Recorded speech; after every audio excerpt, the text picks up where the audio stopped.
Bismillahirrahmanirrahim. Assalamualaikum warahmatullahi wabarakatuh.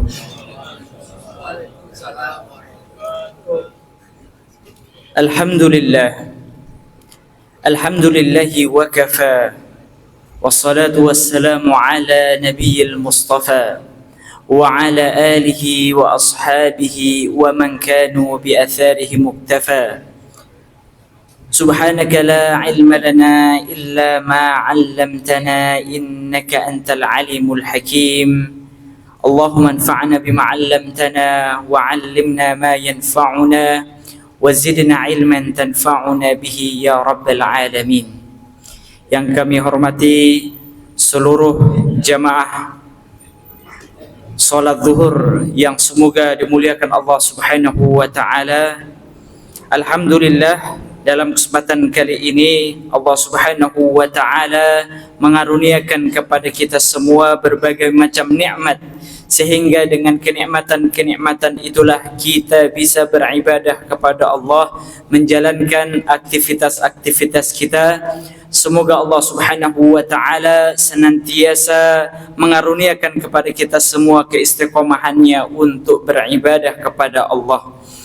Jamaah yang dimuliakan Allah Subhanahu wa taala, terdapat satu riwayat dari Nabi sallallahu alaihi wasallam yang diriwayatkan dari sahabat Anas bin Malik radhiyallahu anhu, dikeluarkan oleh Imam Bukhari dan Imam Muslim.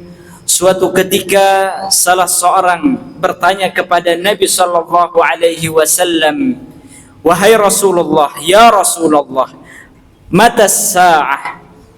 Kapan akan datang hari kiamat?"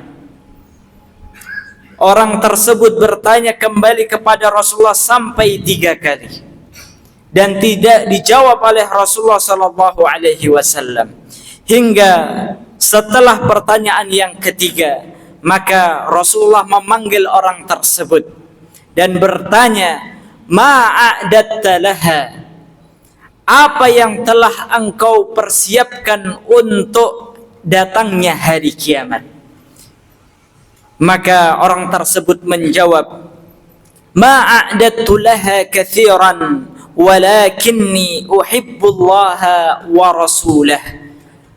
Wahai Rasulullah, aku tidak banyak mempersiapkan untuk hari kiamat, melainkan aku mencintai Allah Subhanahu wa taala dan Rasulnya. Maka Rasulullah sallallahu alaihi wasallam takjub dengan jawaban orang tersebut dan mengatakan, "Anta ma'a man ahbabta." Engkau kelak di yaumil akhir nanti akan bersama orang yang engkau cintai.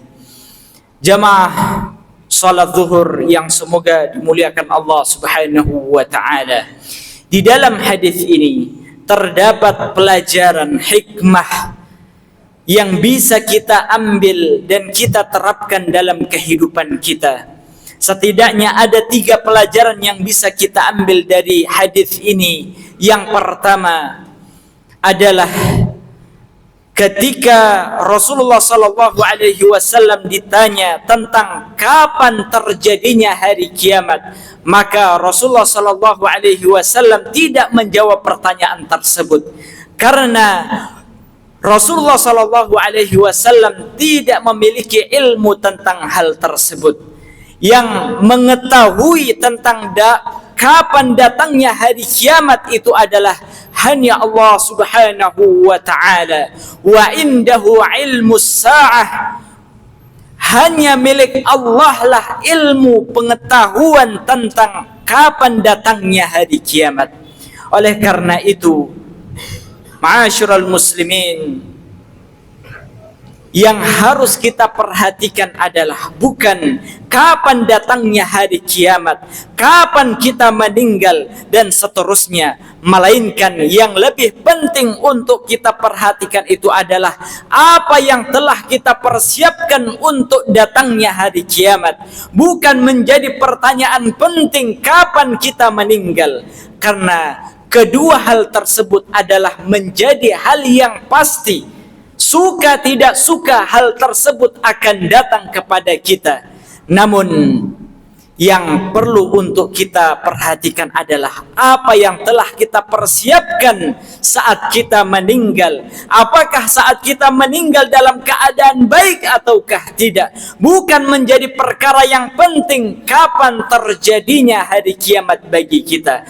Namun yang terpenting bagi kita adalah apa yang telah kita persiapkan untuk datangnya hari kiamat.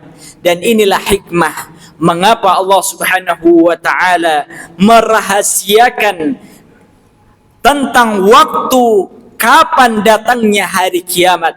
Allah merahasiakan kapan ajal kita agar manusia bisa bersiap-siap kapanpun dimanapun ia berada, maka dia siap untuk bertemu Allah Subhanahu wa taala.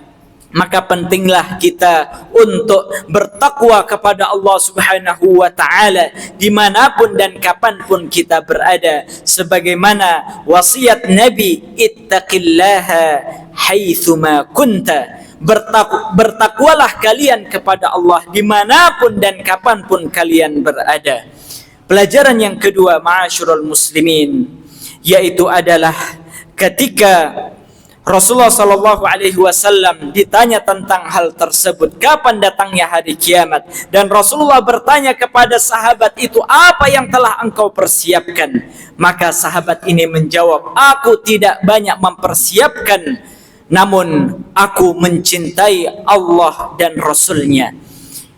Sahabat ini menjelaskan bahwasannya beliau tidak banyak di dalam melaksanakan salat. Salat wajib beliau laksanakan, puasa wajib beliau laksanakan. Namun yang terpenting adalah beliau mencintai Allah dan Rasulnya. Kecintaan seorang hamba kepada Allah ini menjadi salah satu di antara tiga rukun ibadah. Ibadah yang kita lakukan memiliki tiga rukun. Di antaranya adalah al-mahabbah, kecintaan kita kepada Allah Subhanahu wa taala. Inilah yang membedakan antara seorang muslim mukmin dengan orang munafik. Orang munafik mereka salat sebagaimana kita salat, mereka berpuasa sebagaimana kita berpuasa. Namun yang membedakan adalah mereka beribadah kepada Allah tanpa didasari dengan rasa kecintaan kepada Allah dan Rasulnya. Namun justru kebencianlah yang ada di dalam hati mereka. Mereka terpaksa untuk beribadah kepada Allah. Itulah orang-orang munafik. Maka kecintaan kepada Allah dan Rasulnya menjadi semangat, menjadi modal besar seorang hamba untuk beribadah kepada Allah Subhanahu wa taala. Orang yang dalam keadaan sakit namun dia tetap berusaha untuk memaksimalkan ibadahnya, apa yang menjadi sumber energinya? Kecintaan kepada Allah Subhanahu wa taala dan Rasulnya. Ma'asyiral muslimin rahimakumullah. Adapun pelajaran yang ketiga yang bisa kita ambil dari hadis ini, yaitu adalah jawaban Nabi sallallahu alaihi wasallam kepada sahabat tersebut, anta ma'a man ahbabta.